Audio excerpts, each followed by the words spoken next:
Hello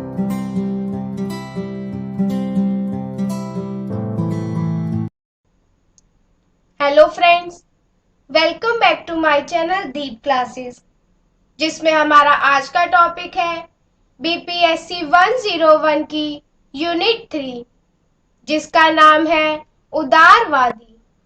हमारा आज का टॉपिक स्टार्ट करने से पहले मेरी आपसे एक छोटी सी रिक्वेस्ट है। अगर आपने अभी तक हमारे चैनल को सब्सक्राइब नहीं किया है तो इसे सब्सक्राइब कर लें, जिससे हमारे आने वाले वीडियो के सभी नोटिफिकेशंस आप तक पहुंच सके। चलिए बिना देरी किए हम अपना आज का टॉपिक स्टार्ट करते हैं। हमारे आज के टॉपिक में हम जानेंगे उदारवाद की प्रस्तावना के बारे में और उदारवादी सिद्धांत की परिभाषा और उसके चिंतक के बारे में। सबसे पहले आते हैं उदारवाद की प्रस्तावना पर। तो इसमें सबसे पहले हमसे ये क्वेश्चन किया गया है कि राजनीतिक विचारधारा क्या है, और आगे हमें राजनीतिक विचारधारा के बारे में बताया गया है। तो राजनीतिक सिद्धांत के क्षेत्र में विचारधारा शब्द का प्रयोग दो संदर्भों में किया गया है। यानी जो विचारधारा शब्द है इसका प्रयोग हम दो संदर्भों में देखते हैं। पहला, यह विचारों का समूह है जिसमें विशेष लोग या समूह, पार्टी, राष्ट्रीय शामिल होते हैं, जो इसका परीक्षण नहीं करते और सर्वसम्मति से इसको स्वीकार करते हैं। यानी कि ये एक ऐसे विचारों का ग्रुप होता है जिसमें समाज के लोग, पार्टी और राष्ट्रीय ये सब शामिल होते हैं। तो जो उदारवादी विचारधारा का परीक्षण नहीं करते और इसे सभी अपनी सर्वसहमति से स्वीकार करते हैं। और दूसरा संदर्भ देखें तो इसमें विचारों के विज्ञान के माध्यम से निर्धारित करते हैं, जिसमें विभिन्न विचारों की समीक्षा की जाती है। यानी कि इसमें जो है सभी प्रकार के विचारों को विज्ञान के आधार पर निर्धारित किया जाता है। तो उदारवादी एक राजनीतिक विचारधारा है, जैसा कि समाजवाद, फासीवाद और राष्ट्रवाद, जो व्यक्तिवाद, स्वतंत्रता, सहनशीलता और सहमति या स्वेच्छा पर आधारित है। यह मतों के वातावरण की रचना थी, जिनका जन्म यूरोप में पुनर्जागरण और सुधार के परिणाम स्वरूप हुआ था। तो ऐतिहासिक पृष्ठभूमि से देखें तो उदारवादी के सिद्धांत का अन्य राजनीतिक विचारधाराओं की तुलना में एक लंबा इतिहास है।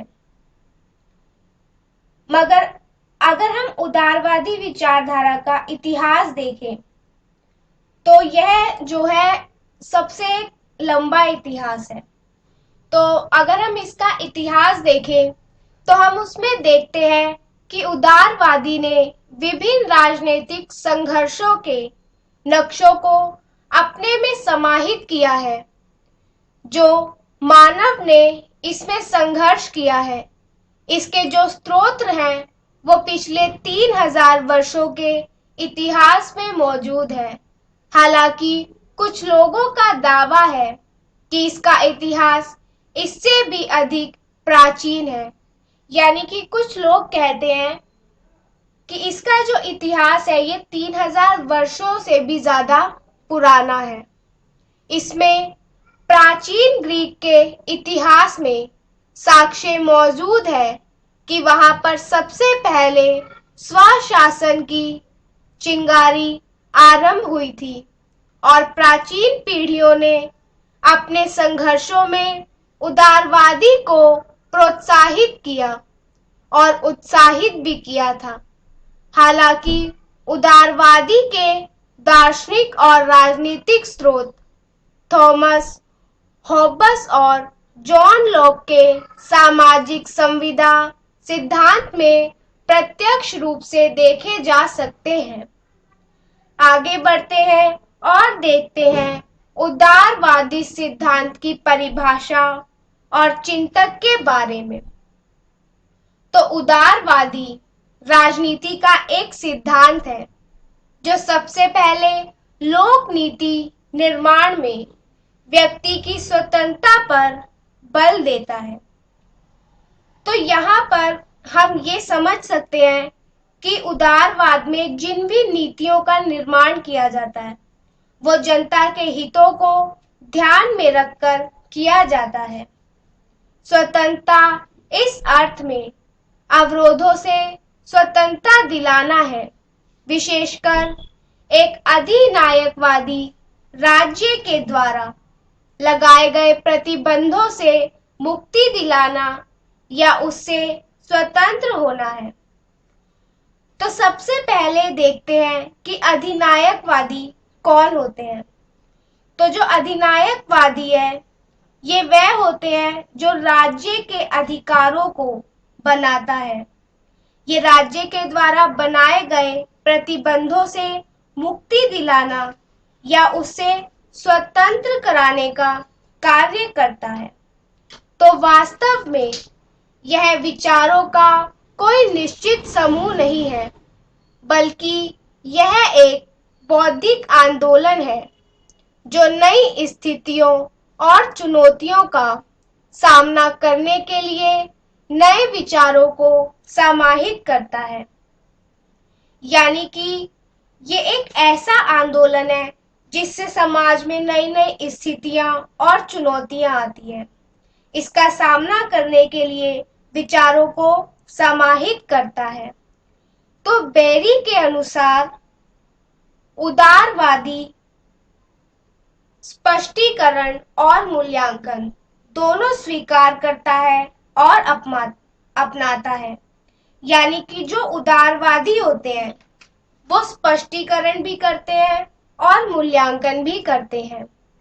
इसका विश्लेषणात्मक संबंध घटनाओं के उस क्रम से है जिसको हम सामाजिक व्यवस्था के नाम से जानते हैं और जिसमें आर्थिक, विधिक और राजनीतिक परिघटनाएं शामिल होती है।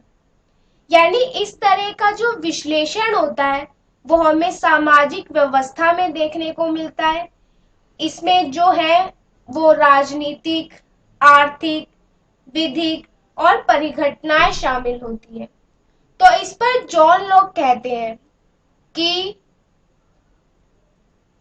उदारवादी मुख्य रूप से निम्नलिखित विश्वासों और सिद्धांतों पर आधारित है। तो जॉन लॉक जो है वो 6 विश्वास या सिद्धांत बताते हैं। पहला वो कहते हैं कि पुरुष महिला एक तार्किक रचना है, यानी कि जो पुरुष है और जो महिला है दोनों ही तर्क के आधार पर एक समान है। दूसरा वह कहते हैं कि व्यक्ति के अपने हित और सामान्य हित में कोई मूल विरोधाभास नहीं है, यानी किसी एक व्यक्ति के हित और जो लोगों के सामान्य हित होते हैं उसमें कोई फर्क नहीं होता है। तीसरा सिद्धांत वह देते हैं पुरुष महिला का जन्म कुछ प्राकृतिक अधिकारों के साथ होता है जिसका कोई भी सत्ता या प्राधिकारी अतिक्रमण नहीं कर सकता। यानी कि जो पुरुष है और जो महिला है इनका जन्म होते ही इन्हें कुछ समान अधिकार मिलते हैं जिन्हें उनसे कोई भी छीन नहीं सकता। चौथा सिद्धांत यह देते हैं नागरिक समाज और राज्य कृत्रिम संस्थाएं हैं जिनको व्यक्ति ने सामान्य हित के संरक्षण या सेवा के लिए बनाया है। यानी कि जो नागरिक है वो समाज और राज्य है। ये राज्य के नागरिकों द्वारा बनाई गई है और इन्हें नागरिकों के सामान्य हितों के संरक्षण और उनकी सेवा के लिए ही बनाया गया है। पांचवा है उदारवादी, साध्य बनिस्बत उत्पाद की प्राथमिकता में विश्वास करता है। सामाजिक जीवन के विभिन्न क्षेत्रों में ठीक प्रक्रिया अपनाने के लिए स्वतंत्रता, समानता, न्याय और लोकतंत्र की खोज का उदारवादी विचार सिद्धांत है। और छठा, उदारवादी व्यक्ति की नागरिक स्वतंत्रताओं को उन्नत करता है, जिसमें विचार और अभिव्यक्ति की स्वतंत्रता, व्यक्तिगत स्वतंत्रता, संस्था बनाने की स्वतंत्रता, आवागमन या गतिविधियों का अधिकार सम्मिलित है तथा कानूनी और न्यायिक प्रक्रिया को कठोरता से लागू करना है। आगे देखते हैं तो उदारवादी सिद्धांत का विकास दो दिशा निर्देशों के अनुसार हुआ। पहला है व्यक्तिवाद और दूसरा उपयोगितावाद। तो हम व्यक्तिवाद के बारे में जानते हैं। तो व्यक्तिवाद जो है व्यक्ति पर एक तार्किक रचना के रूप में प्रकाश डालता है। इसके जो आवश्यक तत्व हैं वो व्यक्ति की प्रतिष्ठा, स्वतंत्रता की मौजूदगी और निर्णयों को संपूर्ण मान्यता दी जानी चाहिए जब लोक नीति का निर्माण किया जाए और निर्णय लिए जाए। और तीसरा है जॉन लॉक और एडम स्मिथ इसके आरंभिक प्रवर्तक हैं।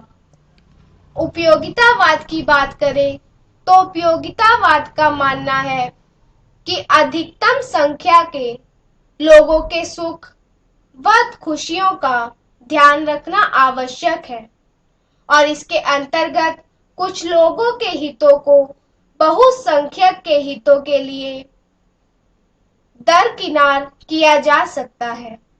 यदि बात इसके समर्थकों की जाए तो बेंथम और मिल ये दोनों उपयोगितावाद के समर्थक हैं। अब आते हैं उदारवादी सिद्धांत के चिंतक पर।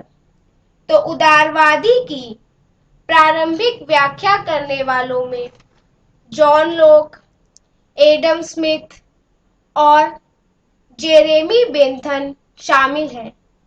यानी इन तीनों ने जो है उदारवाद की व्याख्या की है और लॉक को उदारवादी के जनक के रूप में जाना जाता है। ये सभी विद्वान जो हैं इसमें एडम स्मिथ को अर्थशास्त्र और राजनीतिक अर्थशास्त्र के जगत और बेंथम को उपयोगितावाद के संस्थापक के रूप में जाना जाता है। यानी जो एडम स्मिथ है वो अर्थशास्त्र और राजनीतिक अर्थशास्त्र के जनक हैं। ऐसे ही बेंथम ये उपयोगितावाद के संस्थापक हैं। ये सभी विद्वान अहस्तक्षेप सिद्धांत के समर्थक हैं, जिसमें व्यक्ति की आर्थिक गतिविधियों में राज्य के न्यूनतम हस्तक्षेप के सिद्धांत को स्थापित किया गया है। तो सबसे पहले हम अहस्तक्षेप का मतलब जानते हैं। तो अहस्तक्षेप का मतलब होता है कि हमारे द्वारा कोई भी काम हो रहा हो तो उसमें राज्य या सरकार का हस्तक्षेप नहीं होना चाहिए। लेकिन अगर हम आर्थिक गतिविधि से जुड़ा कोई काम करते हैं तो उसमें राज्य सरकार का हस्तक्षेप होगा, लेकिन बहुत ही कम। तो लोक सहिष्णुता और व्यक्ति की स्वतंत्रता पर बल केंद्रित करते हैं। बेंथम जो है वो बाजार अर्थव्यवस्था और राज्य की गतिविधियों के क्षेत्र में प्रतिबंध लगाने पर जोर देते हैं। तो इसमें हमें सीधा सीधा ये बताया गया है कि जो जॉन लॉक है ये सहिष्णुता और व्यक्ति की स्वतंत्रता पर बल देते हैं, और जो बेंथम है वो बाजार अर्थव्यवस्था और राज्य की गतिविधियों के क्षेत्र में प्रतिबंध लगाने पर बल देते हैं। तो मिल उपयोगितावाद के विचार में संशोधन करने के पक्ष में है और सामान्य कल्याण को उन्नत करने के लिए राज्य की गतिविधियों में विस्तार करने के पक्ष में दावेदार थे। उन्होंने व्यक्ति की स्वतंत्रता को उन्नत करने के लिए राज्य की भूमिका को सकारात्मक बताकर उसकी सिफारिश की है। यानी मिल कहते हैं कि समाज का कल्याण करने के लिए हमें राज्य की गतिविधियों में विस्तार करना चाहिए। तो जॉन स्टुअर्ट मिल ने दार्शनिक आधार पर उपयोगितावाद और अहस्तक्षेप के सिद्धांत को संशोधित करने के लिए अपने विचार व्यक्त किए, ताकि कल्याणकारी राज्य के सिद्धांत के लिए मार्ग सरल बनाया जाए। यहाँ पे हमें बस ये बताया गया कि जो जॉन स्टुअर्ट मिल थे, उन्होंने क्या किया, उन्होंने दार्शनिक आधार पर उपयोगितावाद और अहस्तक्षेप के सिद्धांत को संशोधित करने के लिए अपने विचार दिए, और उन्होंने ऐसा इसलिए किया जिससे कि एक कल्याणकारी राज्य के सिद्धांत के लिए जो रास्ता है उसे सरल बना दिया जाए। इसके पश्चात टी.एच. ग्रीन ने उदारवादी के सिद्धांत में नैतिक आयाम को सम्मिलित करने के लिए कहा है, ताकि कल्याणकारी राज्य का सिद्धांत उन्नत होकर संपूर्णता को प्राप्त कर सके। तो जो टी.एच. ग्रीन थे, ये चाहते थे कि जो कल्याणकारी राज्य का सिद्धांत है ये उन्नत हो और संपूर्णता को प्राप्त करे। इसलिए इन्होंने क्या किया, इन्होंने उदारवाद के सिद्धांत में नैतिक आयाम को शामिल करने के लिए कहा। आगे देखते हैं, लॉक, केंट और मिल, ये तीनों चिंतक बहुत महत्वपूर्ण हैं, जिन्होंने उदार परंपरा को साकार रूप प्रदान किया। इसी के साथ हमारा आज का टॉपिक यही खत्म होता है, जिसमें हमने जाना उदारवाद की प्रस्तावना और उदारवादी सिद्धांत की परिभाषा और चिंतक के बारे में। इसके आगे के टॉपिक्स को हम अपने नेक्स्ट वीडियो में जानेंगे। तब तक के लिए अगर हमारा आज का वीडियो आपको पसंद आया हो तो वीडियो को लाइक एंड शेयर करें, और हमारे आने वाले सभी वीडियो के नोटिफिकेशंस के लिए हमारे चैनल को सब्सक्राइब करें। Thank you for watching.